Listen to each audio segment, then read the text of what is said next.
New this morning, student test scores in Oregon are heading in the right direction. Yeah, the Oregon Department of Education released new numbers that show spring scores improved in most areas compared to the year before. We've got Devin Haskins breaking down the report this morning. And Devin, yes, while the scores improved, they're still below pre-pandemic levels. Yeah, that's correct. So these tests were taken last spring across every district in the state of Oregon.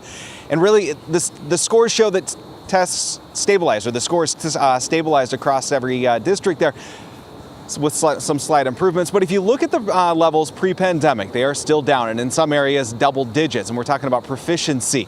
So why do they take these tests? Well, first, they are federally mandated, and the results help districts look at strengths and room for improvement with what students are learning.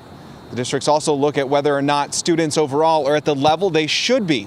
And the three main areas of the test are in English language arts, which saw a negative average decrease amongst all grades, with scores dropping slightly, just 0.65% from last year.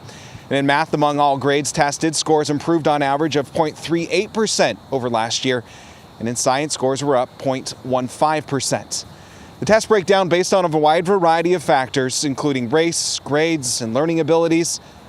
And here in Portland, at Portland Public Schools, students tested above state averages in both math and English language arts. The district said they're happy with their results, but know there is room for improvement. So we realize that not all schools are meeting with the same levels of success. And what we're trying to do is really focus on schools where traditionally they haven't met with success and they are now meeting with success, and trying to find out what those leadership moves are so that we can try to replicate that, working with Dr. Franco and the chief of schools across the school district.